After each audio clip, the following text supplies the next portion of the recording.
Dios les bendiga, hermanos, en esta hermosa tarde. Procederemos al tema que hoy nos ocupa. El tema general, hermanos, de este mes es el modelo bíblico de la iglesia. El tema que hoy nos ocupa es la riqueza indescriptible de la iglesia. Y estamos, hermano, basados en la cita de Hechos 3, del 1 al 6. Y hermano, le invito, si está usted con su Biblia, ¿verdad? Le invito a que leamos todos juntos, hermano, y conozca usted más de la palabra de Dios. Dice así: Pedro y Juan subían juntos al templo a la hora novena, la de la oración. Y era traído un hombre cojo de nacimiento, a quien ponían cada día a la puerta del templo que se llamaba La Hermosa, para que pidiese limosna de los que entraban en el templo. Cuando vio a Pedro y a Juan que iban a entrar en el templo, les rogaba que le diesen limosna. Pedro con Juan, fijando en él los ojos, le dijo: Míranos. Entonces él les estuvo atento, esperando recibir de ellos algo. Mas Pedro dijo: No tengo plata ni oro, pero lo que tengo te doy. En el nombre de Jesucristo de Nazaret, levántate y anda. Dice, y tomándole por la mano, le levantó, y al momento se le afirmaron los pies y tobillos. Y saltando se puso en pie, y anduvo, y entró con ellos en el templo, andando y saltando y alabando a nuestro Dios. Bendito sea el Señor. Oremos, hermano.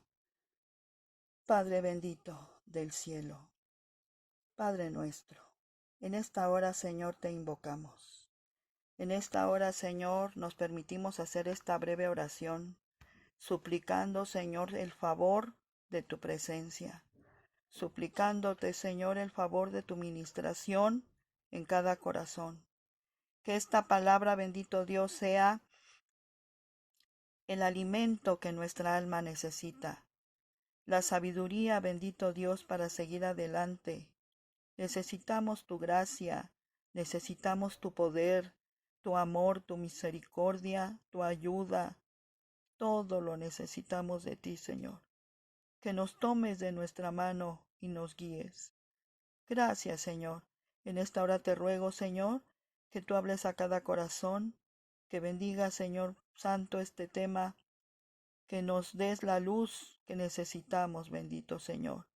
En el nombre de Cristo, nuestro Señor y Salvador. Amén. Continuamos, hermano. El tema, vuelvo al punto, hermano, se llama la riqueza indescriptible de la iglesia.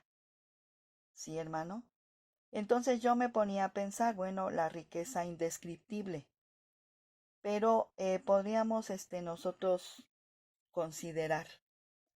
Indescriptible, hermano, es la riqueza que el Señor nos ha dado, nos ha dejado a su iglesia. Y ahora en estos tiempos tan difíciles que vivimos, podemos decir que la riqueza indescriptible, inconmensurable, inmarcesible, invaluable, la riqueza inigualable, la riqueza incomparable, es su Espíritu Santo, hermanos. La llenura del Espíritu Santo, hermano, a través del bautismo. El Señor, hermano, cuando la iglesia inició, en aquellos tiempos bíblicos, la iglesia necesitó del Espíritu Santo, hermanos, porque si no, no hubieran sobrevivido, no hubieran podido pasar las pruebas que pasaron tan tremendas, hermano. Ahora nosotros, hermano, pasamos por una breve prueba, un breve momento en cierta aflicción, porque no la podemos comparar, hermano, con los tiempos que vivió la iglesia primitiva, que fueron unos tiempos verdaderamente difíciles de persecución, de matanza, tiempos, hermanos, en los que ellos hacían sus cultos, no como nosotros ahora, sentados en una mesa y un internet. Ellos se tenían que esconder en catacumbas, que eran cuevas húmedas, cuevas con poco oxígeno, pero allí, hermano, les impulsaba el Espíritu del Señor para poder invocar el santo nombre de Cristo y para poder llenarse de la presencia, llenarse del Espíritu Santo de Dios. ¿Para qué? Para poder continuar su vida cristiana, hermanos. El Señor, hermano, en estos tiempos ha prometido a todo creyente el bautismo con su Espíritu Santo. El Señor ha prometido a todo creyente, les decía, ha prometido investirnos de poder, o sea, darnos la autoridad. Autoridad, hermano, y llenarnos de poder. ¿La autoridad sobre qué? ¿Para qué quiere el creyente poder? ¿Para qué quiere la autoridad? Bueno, en primera instancia, hermano, para poder vencer sus propias concupiscencias y poder cerrarle la puerta al pecado. Porque la persona natural, hermano, el hombre natural, no puede dejar su pecado por sí mismo. No es capaz, no puede. Son cadenas de pecado que el hombre por sí solo no puede soltar. No puede vencer, hermano. No puede vencer sus vicios. No puede vencer la inmoralidad sexual. Y ahí, hermano, en inmoralidad sexual hablamos de adulterios, fornicaciones, pornografías y toda clase de pecado que el ser humano solito se pone la cadena, el enemigo le ayuda y luego el enemigo mismo lo va enredando, lo va enredando, lo va enredando, a modo que se vuelven vicios terribles de pecado que el hombre no puede dejar. El hombre no puede vencer la mitomanía, que es el hábito de mentir siempre. No puede vencer sus robos, no puede vencer la maledicencia. ¿Qué es la maledicencia? Yo escuchaba recientemente a una persona que literalmente, hermanos, de 10 palabras, 2 eran palabras sanas y lo demás eran groserías. La maledicencia también es una cadena, es un vicio tremendo de hablar.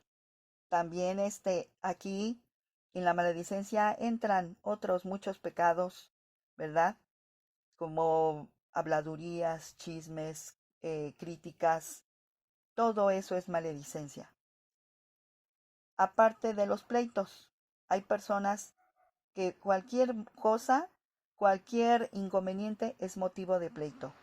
Todo eso, hermano, el hombre natural no lo puede vencer, no lo puede cambiar, no puede cambiarse a sí mismo. ¿Por qué? Porque está encadenado. Entonces, hermano, se va encadenando al practicar constantemente todo esto, le ha abierto la puerta a todos estos y cada uno de estos demonios, que solo saldrán cuando la persona se rinde completamente al Señor, en un genuino y sincero arrepentimiento que al que el Señor le lleva, ¿verdad? A veces por la intercesión de alguno de sus familiares, o porque el Señor, bueno, tiene misericordia y de afuera llama a una persona, el Señor le toca, él le lleva a que se rinda y se arrepienta, y el Señor saca todo esto de la vida de la persona y entra a reinar él.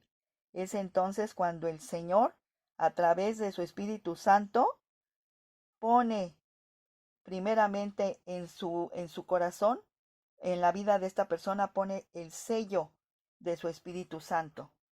Le blinda poniendo de su temor en el corazón, o sea, temor de Dios.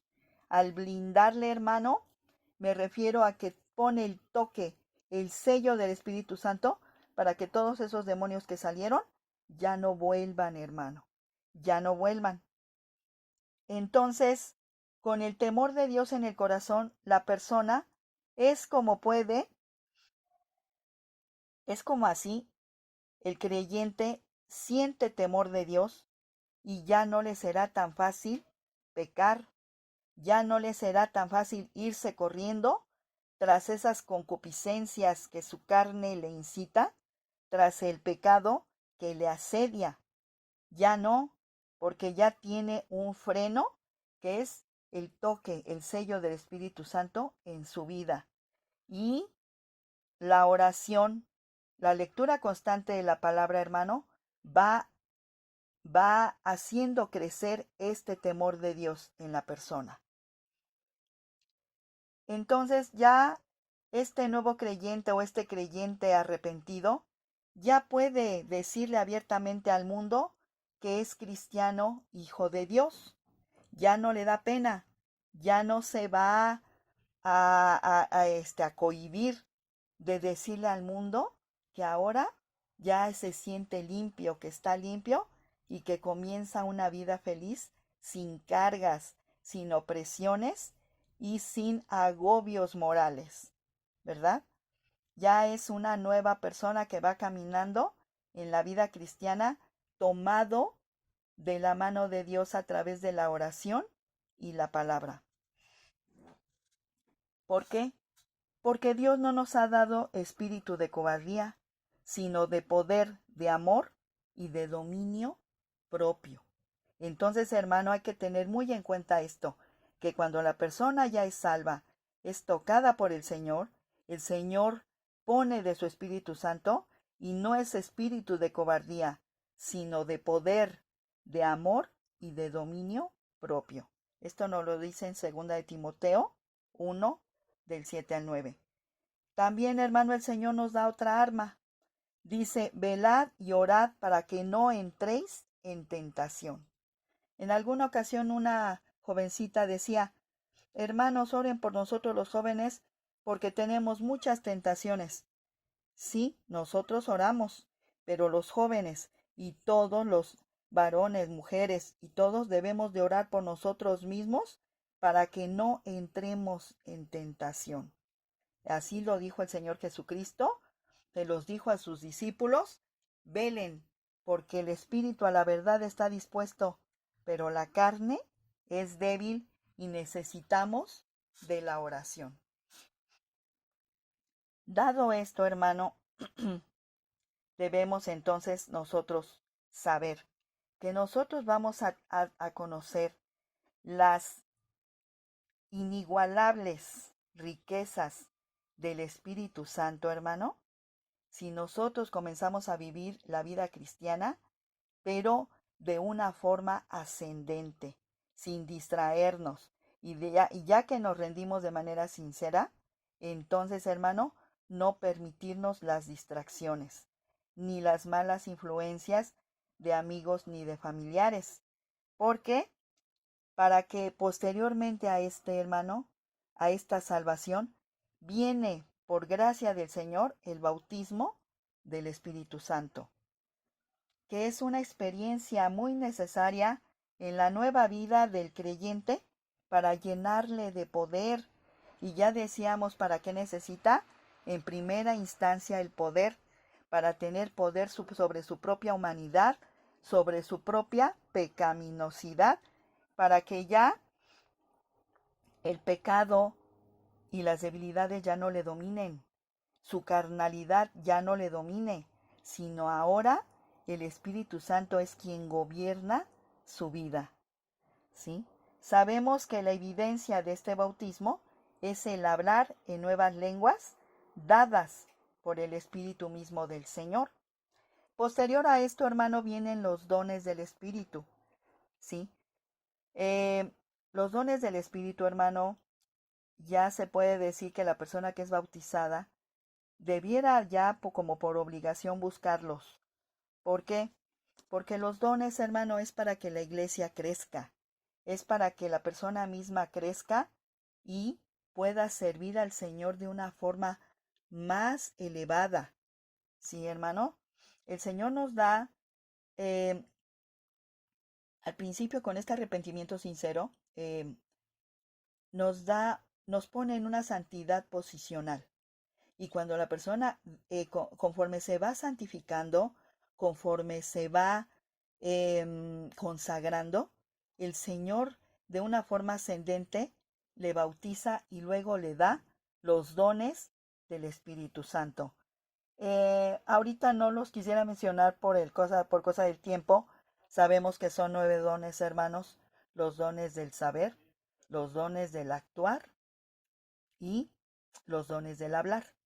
Entonces son 9, son 3, 3 y 3, pero únicamente, hermano, ahorita nomás solo los menciono, porque si no nos falta un poquito aquí.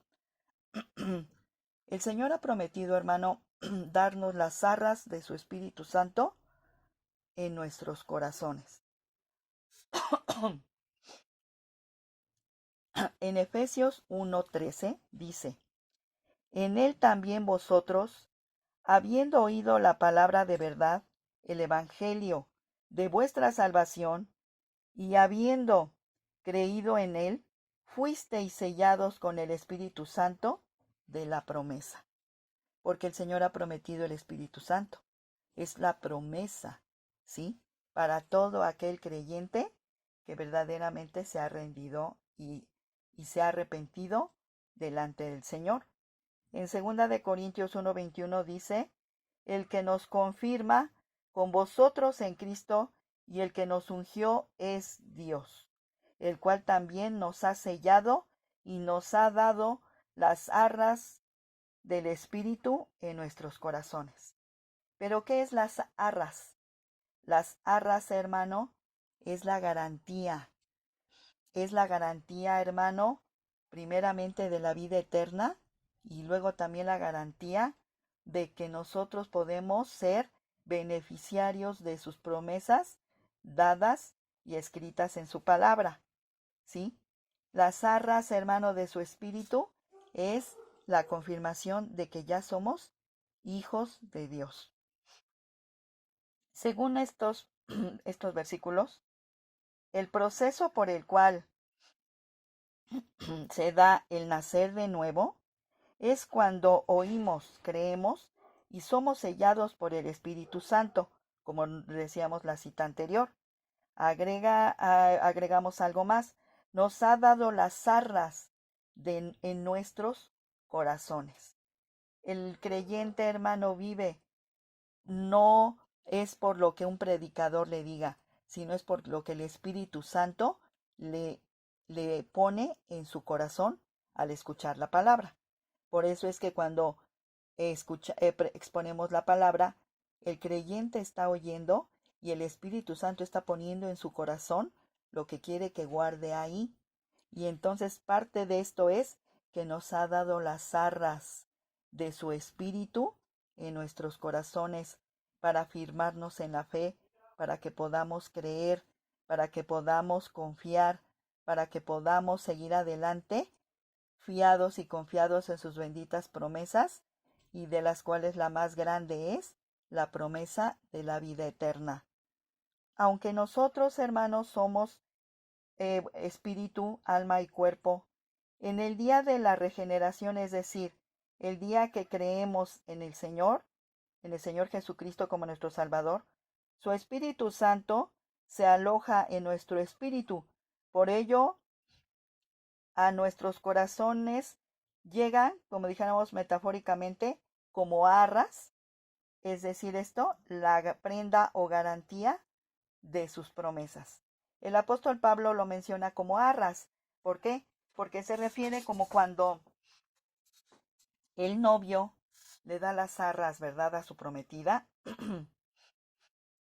Y entonces nos dice aquí: las arras, en términos más comprensibles, es como cuando el novio le entrega a su prometida un anillo de compromiso que es la garantía de un pacto. Entonces, en la carta a los Efesios, el apóstol Pablo nos dice que el Señor hace una operación de manera que todos los que crean en Jesús puedan recibir el beneficio de tener la vida eterna, pero también nos garantiza que lo que empezó lo va a terminar. O sea, Él prometió venir por su iglesia. Él prometió venir por su novia, le dejó las arras como garantía de su Espíritu Santo, como garantía de que de que él va a cumplir esa promesa de regresar por su novia, por la iglesia. Él fue a preparar una morada. Dijo, en la casa de mi padre muchas moradas hay. Voy, pues, a preparar lugar para vosotros, para que donde yo estoy, vosotros también estéis. Y el que prometió, hermano, es fiel y verdadero. Aleluya, gloria sea nuestro Dios. El Señor, hermano, ocupó a su Espíritu Santo para darnos de su vida, de la vida de Cristo, y nos ha sellado para Él. O sea, ahora somos propiedad suya desde el momento en que creímos. Su naturaleza fue depositada en nosotros, la naturaleza divina. Por eso es que decimos que nacemos de nuevo. Lo glorioso es que junto con su vida también tenemos la garantía de que Él se ha de desarrollar en nosotros, que es decir, que a causa de tener la garantía en nuestros corazones de que podemos disfrutar desde ahora lo que tendremos eternamente. Por eso, hermano, aquí nos dice que Cristo se va a desarrollar en nosotros y nosotros debemos dejar trabajar a su Espíritu Santo para que trabaje en nosotros, para que nosotros menguemos y Él crezca. ¿Sabe por qué, hermano? ¿Por qué es necesario? Porque vamos a ser coherederos con Cristo del reino de los cielos. Y para ser coherederos debemos ser como Él. No podemos ser diferentes. Debemos ser santos. Como Él también es santo, nosotros debemos ser santos en toda nuestra manera de vivir. Para eso nos dejó a su Espíritu Santo, para que nos asista, nos ayude y nos guíe a toda verdad, hermanos, para que podamos crecer, que podamos crecer con la vida de Cristo en nosotros y nosotros podamos andar como Él anduvo. Sí, hermanos, hay una parábola muy conocida por muchos, la del hijo pródigo que está en Lucas 15. Dice aquí, podríamos decir, hermano, en resumidas cuentas, y sabemos que el hijo pródigo salió de casa porque no disfrutó de la comunión con el padre, o sea, nunca se entendieron. Yo creo que al hijo pródigo el padre le parecía muy estricto, le parecía muy exigente, le parecía muy perfeccionista. ¿Y qué dijo el hijo pródigo? Mejor me voy.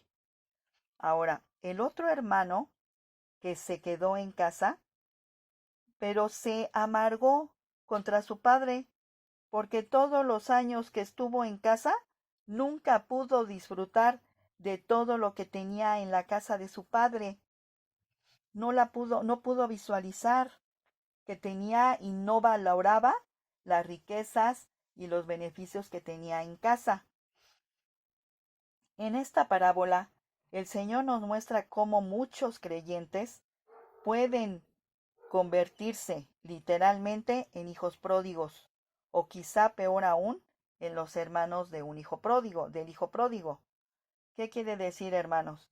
Que muchas veces los creyentes no disfrutan les, lo que Dios les ha dado, lo que Dios ha provisto, y no pueden disfrutar de las promesas. Pero vamos a volver aquí en el primer renglón. Dice que que muchas veces los creyentes, vamos a corregir, algunos creyentes, no dice algunos convertidos, sino solo que algunos creyentes no han podido disfrutar de las grandezas y de los beneficios que Dios promete. ¿Por qué? Porque solo son creyentes, porque no se han convertido, no se han arrepentido verdaderamente, genuinamente, para que el Espíritu Santo del Señor pose en ellos. Y entonces dice aquí, por eso pasan los años y las cosas de Dios no les llaman ya no les llaman la atención, ya no los llenan de gozo. Es allí cuando algunos se vuelven al mundo y otros, aunque se quedan en la iglesia, viven amargados en un evangelio legalista. Estos últimos son porque no han tenido el valor de irse a otro lado, pero también en realidad, hermano, no han tenido la experiencia del Espíritu Santo en su vida, esa experiencia renovadora del nuevo nacimiento para poder disfrutar desde ahorita las arras, o sea, la garantía de Dios de la vida eterna desde aquí. Entonces dice aquí que un evangelio legalista, ¿cuál es? Pues que solamente en la Biblia, lo que dice la Biblia, los mandamientos, pero no ven más allá. No ven el beneficio, la bendición. No pueden ellos vivir esto. ¿Por qué? Porque no ha habido un encuentro real con Dios, un encuentro personal, un encuentro contundente de impacto con el Señor. Y eso es lo que necesitamos todos, hermano. Todos necesitamos ese encuentro de impacto con el Señor para que nos rindamos verdaderamente a Él y podamos minimizar el pecado y poder engrandecer a Cristo en nuestra vida, hermano. ¿Por qué sucede esto? Porque olvidan, porque olvidan que el Espíritu Santo es el garante de la vida eterna, o sea, la garantía de la vida eterna que Dios ha prometido, y todavía no sienten ni tienen esa garantía en sus corazones. El Espíritu no solo quiere darnos testimonio a sus espíritus de que somos sus hijos, a nuestro espíritu, porque dice la palabra de Dios que el Espíritu mismo da testimonio a nuestro espíritu de que somos hijos de Dios. Bueno, pues el Señor no solamente quiere eso, dice aquí, no solamente quiere darnos ese testimonio, sino que Él también, dice, quiere llenar de gozo el corazón de los creyentes. Quiere que el creyente disfrute de la herencia que Dios nos ha dado y que solo la disfrutamos y que también la disfrutemos desde nuestro corazón. Que no nada más nos conformemos, hermano, con que el Señor nos ha concedido un trabajo, una sanidad, sino que desde nuestro corazón nosotros tengamos la vida de Cristo, hermano, el Espíritu Santo en nuestra vida, y desde ahí, hermano, el gozo del Señor sea nuestra fortaleza. El gozo del Señor. ¿Sí, hermano? Todo esto, hermano, es a través de la oración. Entre más nos entreguemos a la oración, más vamos, hermano, a sentir la vida de Cristo en nosotros, más ganas de leer la Biblia, más ganas de estar en comunión con Él y menos ganas de estar viendo televisión. Eso es, nos dice en Efesios 3:16, para que os dé, conforme a las riquezas de su gloria, el ser fortalecidos con el poder en el hombre interior por su espíritu, para que habite Cristo por la fe en vuestros corazones. Efesios 3:16, para que os dé, conforme a las riquezas de su gloria, el ser fortalecidos con poder en el hombre interior por su espíritu, para que habite Cristo por la fe en vuestros corazones. La manera de tener una experiencia, en experiencia la vida del Señor, es siendo fortalecidos en nuestro espíritu. El hombre interior, ese es el espíritu. Para ello necesitamos tener contacto con el Señor a través de la oración. Si nos exponemos delante de Él con sencillez y humildad y le confesamos lo que somos y lo que sentimos, nos abrimos de corazón delante de Él, su Espíritu también invadirá nuestros corazones y el hermano nos dará el nuevo nacimiento, la nueva vida en Cristo. Por un lado debemos disponernos, debemos disponernos y también fortalecernos a través de la oración, por medio de la oración y la palabra de Dios, y así seremos enriquecidos de su presencia. Así nuestro espíritu se llenará de él. Por otro lado, también debemos de tener en cuenta, hermano, quebrantar nuestro corazón para que no se nos endurezca, sino sea un corazón de carne. Si no, se nos puede volver de piedra, hermano, cuando nosotros realmente solo escuchamos y escuchamos, pero no hacemos, el corazón se endurece, hermano. Se endurece. Llega el momento, hermano, en que nos hartamos y decimos, ay, ya todo eso me lo sé, porque no nos estamos gozando en espíritu, en nuestro corazón, porque no le estamos buscando cada día, nos volvemos, hermano, enanos, como decía alguien, o tenemos inanición espiritual. Y entonces, hermano, ya la palabra no nos llega, ya la palabra no nos conmueve, ya no queremos saber de la palabra de Dios ni de nada que se refiera a Cristo. Por eso es necesaria la experiencia del nuevo nacimiento, de la verdadera conversión, hermano. ¿Para qué? Para que el Señor deposite su Espíritu Santo en nosotros y vayamos, como dice el canto, de gloria en gloria. Vayamos avanzando, hermanos. Hermanos, también cuidemos nuestro corazón, porque se puede endurecer por causa del pecado, por no ajustarnos a la justicia divina, por no caminar conforme a los deseos de Dios. Dios dice necesita un pueblo con un corazón quebrantado. Solo así, escuche, hermano, con un corazón quebrantado y sometido a Él, solo así podremos disfrutar de la vida de Dios y por ende seremos usados por Él. Debemos echar mano de lo que en Cristo nos ha provisto, de lo que Él ganó para nosotros en la cruz, hermano. Primero, el perdón de nuestros pecados. Primero, hermano, el lavamiento, ¿verdad?, de nuestros corazones. Y luego, hermano, el sello de su Espíritu Santo. Y luego ahora, hermano, nos promete, nos ha dado las arras de su Espíritu en nuestros corazones.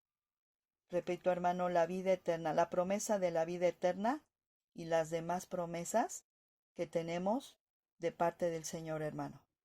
Segunda de Corintios 7:1 nos dice, por cuanto tenemos tales promesas, limpiémonos de toda contaminación de carne y de espíritu, perfeccionando la santidad en el temor de Dios. Sí, hermano, este texto es bien claro lo que nos pide el Señor. Hermanos, si nosotros no, en este tiempo, en vez de afirmarnos en el Señor, se nos hace fácil alejarnos y decir, no, a mí ya eso me aburrió, yo ya voy a buscar otra iglesia, otras cosas, otras congregaciones que son más, que se ven más avivadas. Créame, hermano, que muchos hermanos que han salido de la ICR se han ido a otros lados y desafortunadamente hayan encontrado la muerte, hermano. En estos últimos días nos hemos enterado, hermanos, de mucha gente, de muchos hermanos que se alejaron. Y ahora con esto de la pandemia, nos hemos ido enterando poco a poco, hermanos, de cómo sus familiares y ellos mismos han sido golpeados y algunos han muerto. Y yo no le quiero decir, hermano, tampoco que estando en la ICR es garantía de que vivamos la pandemia, de que sobrevivamos, porque el Señor solamente en Él está la vida. Yo solamente le quiero decir, hermano, que yo no sé si allá verdaderamente encontraron la paz y el gozo y la salvación. Lo que sí es cierto es que encontraron la muerte. Entonces, hermanos, lo que debemos hacer es afirmarnos en el Señor. Aquí en donde fuimos nosotros plantados, es a donde el Señor nos va a alimentar. Hay veces, hermano, no sé si usted ha visto o sabido de plantitas que son trasplantadas y cuando la sacan de esa maceta para ponerla en otra, ¿qué pasa? La planta se echa a perder y se seca. La planta se seca, ya no sirvió. Y entonces, hermano, esto es una metáfora de lo que pasa con la vida cristiana. Nosotros debemos de quitar como una plantita todo lo que estorba, todas esas lombricillas, todos esos gusanos que están robándole a la planta la vitamina para que crezca bonita. Eso es lo que debemos hacer y no querer ser trasplantados a donde en ese trasplante podamos perder, hermanos. Yo no sé sus corazones, pero si el Señor nos plantó, hermano, en Mahanaim, allí debemos de crecer, allí debemos de limpiarnos, allí debemos de alimentarnos y allí debemos de perseverar para poder trabajar por su obra, porque el Señor quiere que llevemos mucho fruto y seamos así sus discípulos y sobre todo que participemos con Él de la vida eterna, hermano. Ese es el tema de hoy, hermano. Esto es el Espíritu Santo, las riquezas, hermano, inconmensurables, inimaginables, invaluables de su Espíritu Santo para la iglesia, hermano. Las riquezas para la iglesia es el Espíritu Santo, sus dones y todo lo que el Señor nos promete en su santa palabra. Gloria a Dios, hermano. Dios le bendiga.